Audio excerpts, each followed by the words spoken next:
पहले ही बता देती हूँ, ये किसी ब्रांड का प्रमोट वीडियो नहीं है, ये मैं अपना खुद का एक्सपीरियंस शेयर कर रही हूँ। Hello, welcome back to my channel. मैं नीलम आपके साथ। और फ्रेंड्स, कैसे हो? आई होप कि सब अच्छे होंगे, खुश होंगे और मस्त होंगे। तो चलिए, आज की वीडियो में मैं शेयर कर रही हूँ अपना मेरा ऊषा ऑटोमेटिक मशीन का मैं रिव्यू दूंगी कि मेरा मतलब इसमें एक्सपीरियंस मेरा इस समय कैसा रहा, इसका रिव्यू मैं आज दूंगी। आने के पीछे की मेरी स्टोरी क्या है वो भी मैं आप लोग को शेयर करूंगी। वीडियो को पूरा वॉच करना। चलिए फिर वीडियो शुरू करते हैं। तो जैसे कि मेरी मोस्टली वीडियो में आप देखते ही हो मशीन को, तो ये है इसका फुट प्रेशर, जिसके प्रेशर से मशीन चलती है। और ये है इसकी वायर, जिसका हम कनेक्शन करते हैं। एक बोर्ड में लगता है इसका एक वायर और एक लगती है ये बीच में मशीन में। तो यहाँ से मशीन में हम इसमें कनेक्ट कर देते हैं इसको। और इसका एक इसमें 2 तार हैं, एक बोर्ड में लग जाएगा और एक बैटरी में रहता है। तो यहीं से मशीन ऑन ऑफ हो जाती है। और यहीं एक बटन भी है, स्विच दिया हुआ है, तो उसमें लाइट जब ऑन होगी तो लाइट जल जाएगी। और ये उषा की ड्रीम स्टिच है। बाकी इसमें बहुत मॉडल और भी मॉडल आते हैं और वो मुझे इतना पता नहीं है, पर मैं जो यूज़ कर रही हूँ मैं उसका आपको रिव्यू दे रही हूँ। तो ये बाकी इसमें हैं सारे स्टिच, मतलब टाँके हैं जो हैं, जैसे लंबी सिलाई, छोटी बड़ी, ये नॉर्मल टाँके हो गए। जो रेड वाले हैं वो हमारे काज बटन जो लगता है ना, बटन तो नहीं लगता है, इससे काज बन जाता है, बहुत अच्छा काज बनता है। तो यहाँ पे सामने एक निशान दिया हुआ है, बस उस निशान के सामने जो भी हमें स्टिच करनी है उसको बस घुमा के वहाँ पे सामने एरो के सामने लगा देना है। बाकी ये जो स्विच दिया हुआ है, जब हम इसको ऑन नीचे करते हैं तो मशीन पीछे की तरफ चलती है। जैसे कभी करते हैं ना, पक्का करना होता है, मशीन सिलाई पक्की करनी होती है तो हम डबल चला देते हैं, तो उससे आगे पीछे सिलाई हो जाती है। इसमें यहाँ पे जो हम कपड़ा निकालते हैं जब हम इस फुट को ऊपर करते हैं तो उसके लिए ऑन ऑफ है। बाकी इसमें पीको का भी दिया हुआ है और नॉर्मल मशीन भी है। तो और इसमें फुट चेंज करना बहुत इजी है। बस हल्का सा ये जो पीछे दिया हुआ है इसको आगे की तरफ हल्का सा पुश करेंगे तो ये निकल जाएगा। देखिए इस तरह से।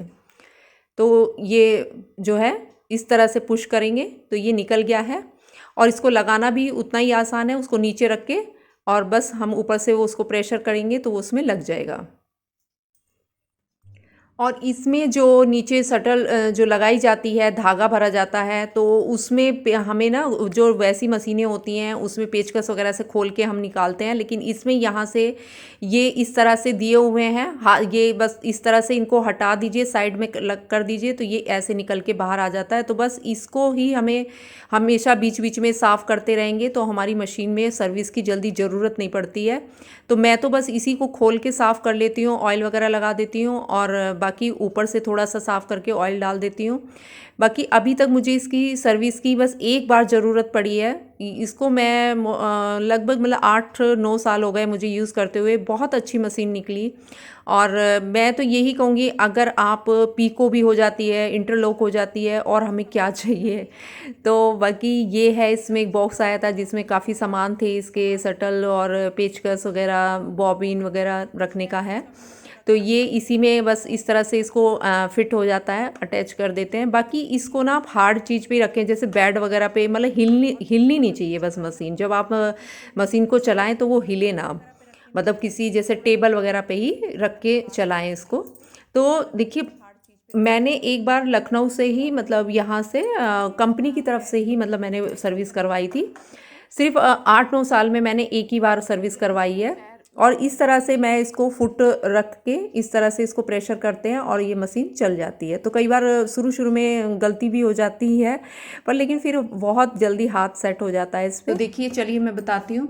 अब जैसे मैंने ये लगा दिया है इसमें कपड़ा, और अब मैं यहाँ से इसमें पहले इसको नॉर्मल मशीन इस पे मैं बड़े वाले इस पे कर लूँगी, सी मतलब इस पे कर लूँगी बड़े वाले टाँके पे।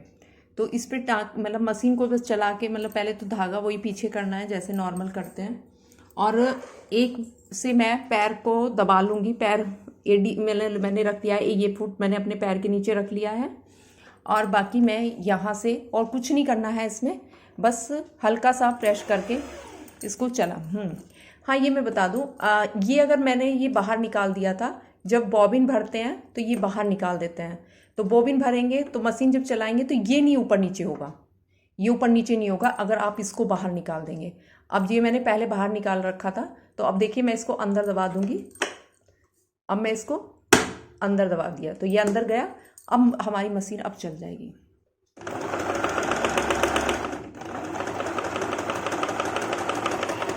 तो देखिए मैं बिल्कुल पास से दिखाने की कोशिश कर रही हूँ आपको, बिल्कुल मैंने हाथ में कैमरा लेके दिखा रही हूँ ताकि आपको मतलब कोई भी डाउट जो है वो क्लियर हो जाए। तो ये है, बाकी आप यहाँ से भी सिलाई का टांका छोटा बड़ा कर सकते हैं। तो बस ये मैंने जी पे लगा दिया है। अब मैं जी का दिखाती हूँ आपको स्टिच करके। तो देखिए जैसे हम सलवार वगैरह पे करते हैं ना, तो ये इस तरह से आएगा। तो देख ये इस तरह से इसका डिज़ाइन बन जाता है, जैसे पाउचे पे, सलवार के पाउचे वगैरह पे बनाना होता है उस तरह से। और जब भी हमें अब ये टांका जैसे चेंज करना है तो हमें निडल को ऊपर रखना है, क्योंकि जब हम इसको घुमाएंगे ना तो ये निडल उसी हिसाब से मतलब हिलती है, तो इसलिए निडल मतलब नीचे नहीं होनी चाहिए, ऊपर को उठी रहेगी, तभी हम यहाँ से इसके फंक्शन चेंज करेंगे। तो अब मैंने इस पे कर दिया आई पे। तो अब इसमें दूसरा डिज़ाइन मतलब जिगजैग बनेगा। तो सेकंड इसमें ये वाला है डिज़ाइन,